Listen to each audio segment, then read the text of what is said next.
Napakaganda, hindi ba? Masyado itong mahiwaga. Maraming kakaibang hayop na dito nilang makikita sa latyan na ito. Kaya nilang manlinlang ng tao para maging pagkain nila. Masyado silang puso at masisibang uri ng nilalang. Mag-iingat kayo sa pagsunod sa akin dahil kapag nalinlang kayo, maaaring ito ang inyong ikamatay. Nakakalitong kuro-kuro. Kung alam namin na niloloko lang kami, hindi na kami magkakamali. Sinungaling! Sinungaling ang taong yan! Isa siyang mandaraya, kaya huwag kayo sumunod sa kanya! Mandaraya? Anong ibig niyo sabihin? Kung ganon, sino yung taong nasa harapan natin?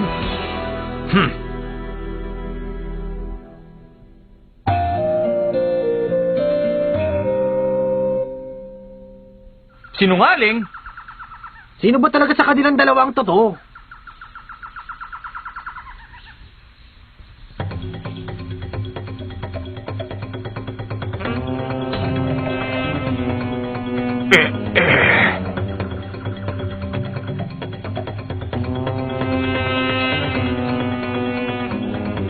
Ang mga tao, ngayon ay naguguluhan.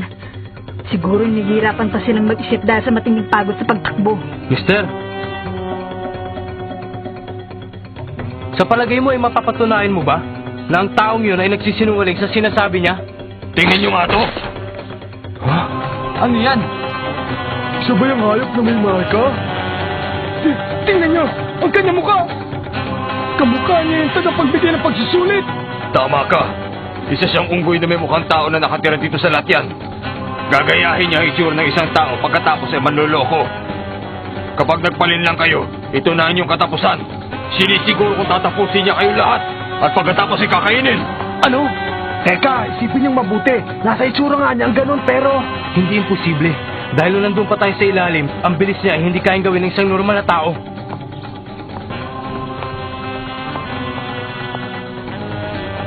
Ang mga tao talaga, sa sobrang hirap na dinanas nila sa katatakbo. Ngayon ay nagkakaisa na silang lahat. Kapag napasama ako sa kanila, baka hindi ako makapasa sa pagsusulit. Hindi natin may pagkakaila. Kasama to sa pagsusulit. Ha? Pagsusulit? Pagsusulit na naman? Ang galing mo, Gon. Ibang klase ka talaga. Nagbago ang kanilang pananaw. Teka, Gon. Sabihin mo na nga lang sa akin. Wala ka ba nararamdamang kakaiba sa kanya? Wala, Loryo. Wala talaga. Ah, wala ka nararamdaman? Wala akong naaamoy. Kung nanggagaya nga siya, ay masyado siyang magaling. Sige, salamat ha. Madali nating malalaman yan. Kung ikaw talaga ang totoo, ipakita mo sa amin lahat ang license card mo. Ang license card niya? Tunay na hunter lang ang pwedeng humusga kung may kakayan ka na maging hunter. Kung ganun, ibig sabihin, isa kang tunay na hunter? Wow! Sandali! Ninakaw niya lang yan! Nagulat lang ako nung nakauwi niya sa akin na lahat. Ganun pala. Kung ganun, kahit pala may hawak ang license card, ay baliwala pa rin. Huh? Huh? Oh. Aha, alam ko na.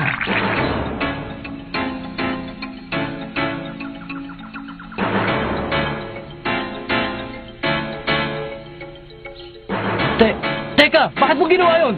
Di ba mas madali yung ginawa ko kaysa puro dada?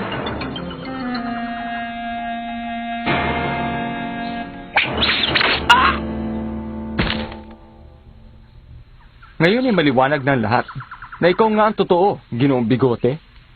Ang pagiging hunter na aming inaasam-asam ay iyong hindi mapapabagsak sa ganong kahinang atake. Nagpapasalamat ako sa sinabi mo. Kaya lang, sa susunod na pagkakataon, ang kahit na anong karahasan laban sa tagapagbigay ng pagsusulit ay makatatanggap ng kaparusahan. Maliwanag ba? Maliwanag? Ang yabang naman nun. Ha? Ang may kakayahang maging hunter ay hindi basta malaloko ng unggoy na yon kahit kailan. Napansin kong hindi siyang totoo nung sabihin niya yung kanina. Naninakaw yung license card niya. Ako hindi ko napansin. Pero itong si Hisoko ay tinira din ang tagapagbigay ng pagsusulit.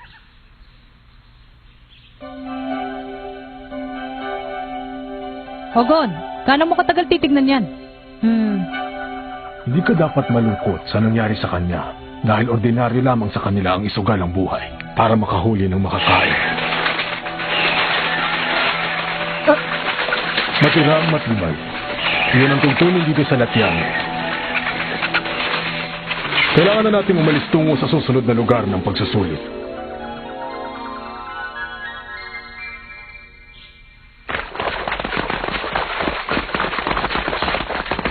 Tatakbo na naman tayo na walang katapusan.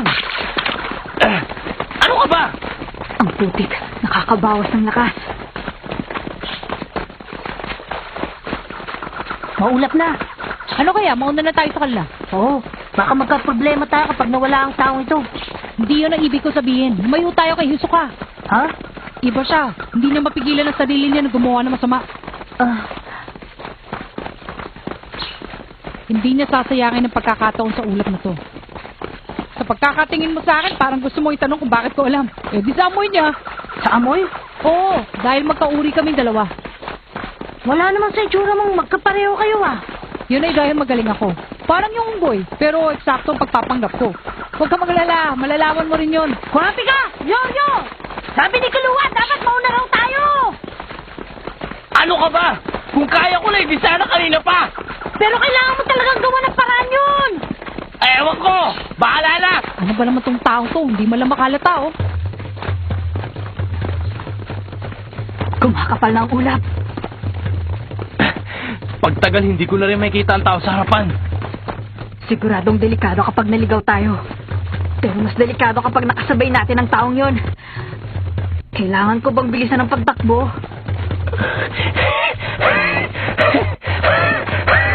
Hindi ko naman pwedeng iwanan ito.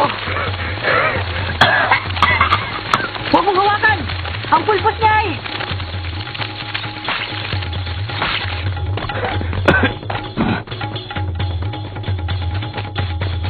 Ano bang nangyayari sa kanila?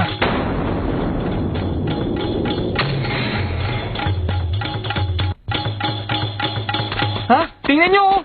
Ligtas na tayo! Dumating ng tulong! Teka! Sandali lang!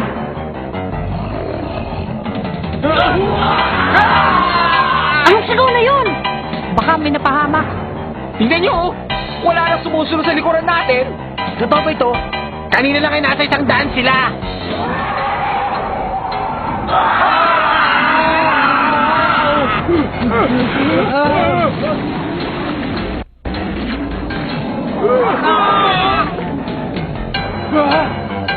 Mga ito, sa palagay ko karamihan sa mga aplikanteng nahulit kasabay natin ay napahamak na. Ano ba? Ang isipin mo ay kung paano tayo makakalis dito?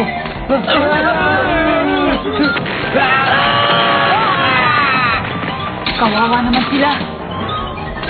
Kurati ka! Yoryo! Gon! Ha? Hindi mo na dapat sila isipin ngayon. Tignan mo ulap! Hindi siya dapat mawala sa atin! Oo. Ang dapat mo na lang gawin, ipanalangin na hindi marinig at sigaw ng mga kaibigan mo.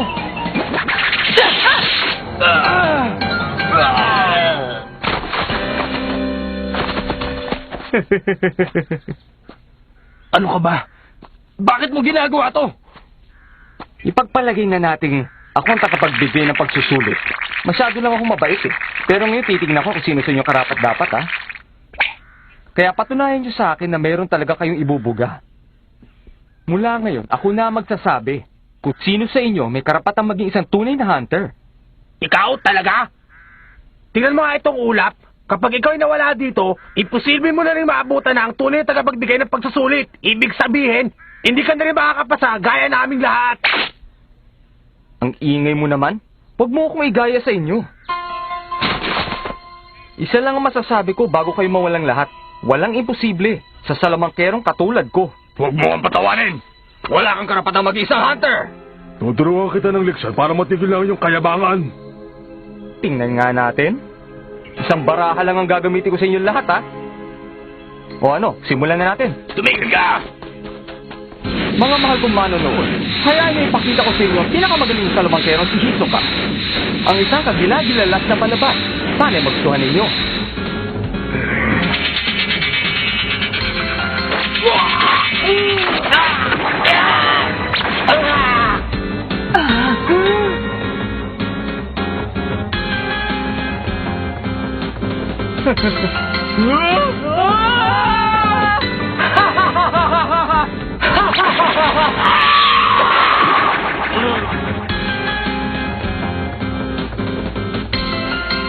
Lagot.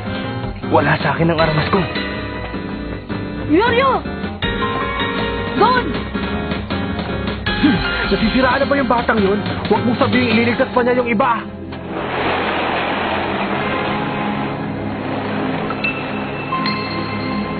Tama ka. Nasisira na nga siya.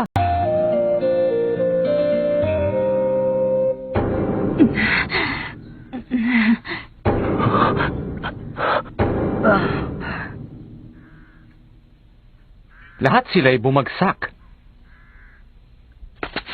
Kayong tatlo na lamang ang natitira sa grupo nyo ah. Tumigil ka. O ano? Umpisahan na natin? Ha? Kapag sinenyas ako kayo, maghiwa-hiwalay na tayo. Ano? Kakaiba ang kanyang lakas. Kahit pa sinong kriminal ay kakabahan kapag nakita siya dahil masyadong malupit ang taong yan. Kaya, sumunod na lang sa akin. Kung ganun, kahit magsabay-sabay pa tayo ay hindi tayo mananalo sa kanya. Kaya tumakbo na lang tayo. Teka muna, bakit hindi natin subukan? Alam kong kayo rin ay may mataas na pangarap na maging isang ganap na hunter. Pero sa pagkakataong ito, kalimutan niyo na muna. Maganda na isip nyo. Magaling na desisyon. Bilang pabuya ay bibilangan ko yun ng 10.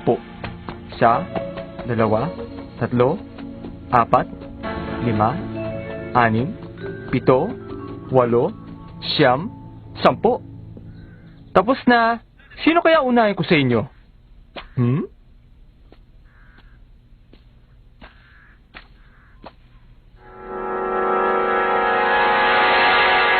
Ikaw? Hindi ko rin naman magagawa eh. Sumusuko ka na ba sa akin? Hindi, kabaliktaran nun. Hindi ako mapapasuko ng kahit sino hanggat hindi ko nasusubukan. Kaya humanda ka na! Yoryo! Isa siyang hamal.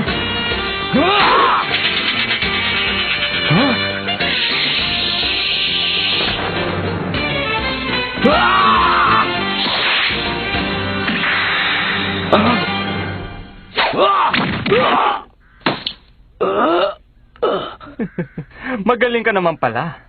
Ang anino ng kamatayan ay namamagitan sa galit at lakas ng loob. Kinakabahan tuloy ako. Kaya lang, ito na ang iyong katapusan. Paalam na.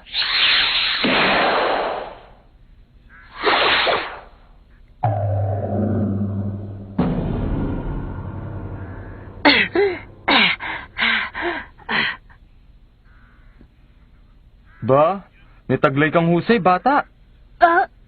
Pamingwit? Nakakatuwa namang armas yan. Pwede ko ba makita yung armas mo, bata? Kung pagbibigyan mo ako.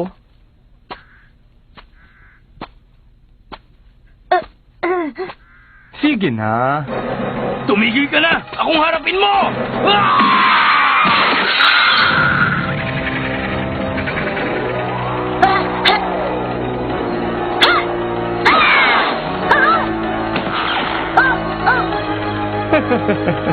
Bumalik ka ba para iligtas ang mga kaibigan mo? Mabait kang bata.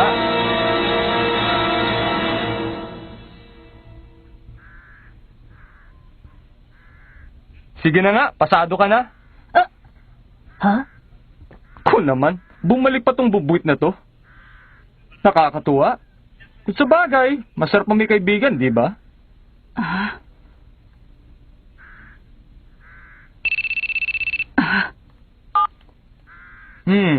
Oh, sige. Parating na ako dyan. Yoryo! Huwag ka mag-alala. Hindi ko tinapos ang buhay niya dahil isa rin siya sa mga nakapasa sa akin. Ano bang ibig mo sabihin? Ibaba mo si Yoryo ngayon din! Ibababa ko lamang siya kung aabutan niyo ako.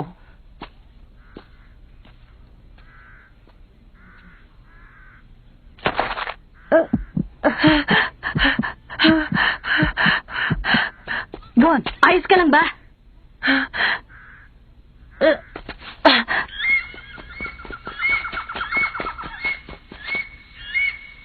Dito tayo! Sigurado ka bang dito? Oo, ang pabango ni Yoryo, namumukhang tangi yun. Parang aso itong si Gon, At saka, ang mga patay na hayop, parang itinuturo nila sa atin kung saan ang daan. Siguro, sinugod nila si Hisoka habang tumatakbo. Pero ang pupuntahan ni Hisoka, baka hindi yun ang dapat nating puntahan. Hindi siya tao. Baka ginagawa niya lang ito para mapaglaro niya tayong dalawa. Siguro, pero hindi ko pwedeng pabayaan si Lyoryo. Makikinaan! May sinabi si Hisoka kanina. Kami raw dalaw ni Lyoryo ay nakapasa sa kanya. Alam mo ba kung ano ang ibig sabihin nun, Kurapika? Ipagpalagay na raw natin siya ang tagapagbigay ng pagsusulit. Ibig sabihin, hinuhusgahan niya tayong lahat. Hinuhusgahan? Pero tinitigan niya lang naman ako kanina. Pero tinamaan mo siya bago yun, hindi ba? Oo, tinamaan ko. Pero bakit si Lyoryo? Tinalo niya, hindi ba? Pero ang sabi niya, nakapasa rin daw. Kung gumalaw siya, parang hindi normal na tao. Isa siyang henyo, lalo na sa pakikipaglaban. Kung ikukumpara ang kakayahan natin sa kanya, para lang tayong langgam na titirisin. Oo nga. Ang taong marami ng karanasan sa pakikipaglaban ay madali nang malalaman ang kakayahan mo kapag nagkaharap na kayo. Gaya ng karanasan, kakayahan sa pakikipaglaban at iba pang bagay. Lahat nun ay mayroon na si Hisoka. Siguradong malakas din ang kanyang pangamoy. Sa tingin niya ay kapareho niya kay Lyoryo. Kapareho kami ni Lyoryo? Oo, ang mga tao na may ibang kakayahan. Siguro ayaw niya munang tapusin ngayon.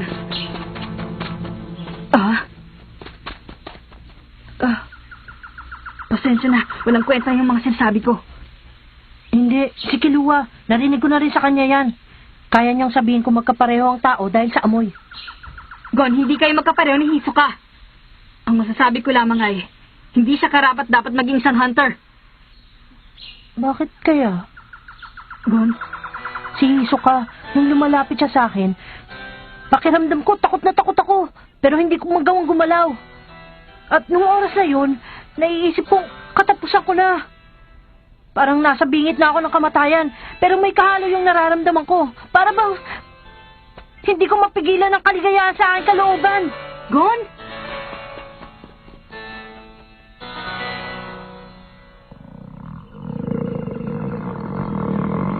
Tapos na ang oras.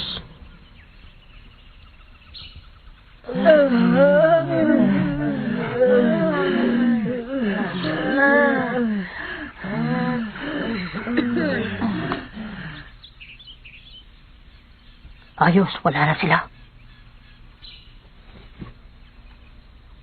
Noong huli ko siyang makita, bumalik siya doon sa loob ng gubat. Binalikan niya ang kanyang mga kaibigan at sinayang ang pagkakataon. Ha? Si Gon. Tapos na. Magaling ang pinakita ninyong lahat. Ito ang Buisca National Park. Dito ninyo gagawin ang pangalawang pagsusulit. Balagay ko, umabot naman tayo sa oras. Nasa kaya sila Lyoryo at Hisoka. Ha? Lyoryo!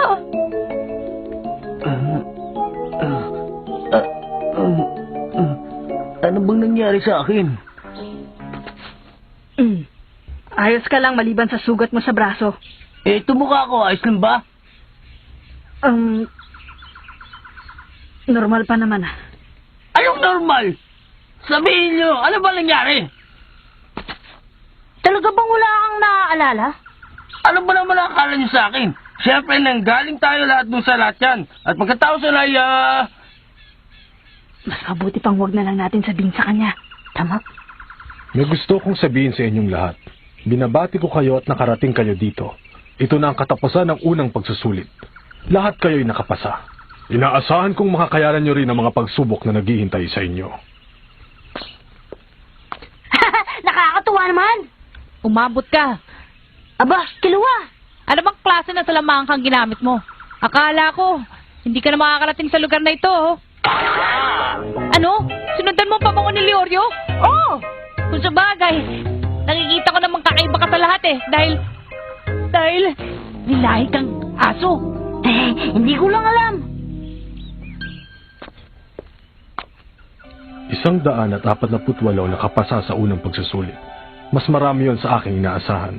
Kahit pinagsisihan ko ang pagpunta dito. Sila Mench at Buhura pala ang naghihintay sa kanila. Siguradong 50 lang ang makakapasa. At sa tingin ko ay 10 lang ang matitira sa lahat ng mga aplikante. Aalis na ba ako o panonoorin ko muna sila?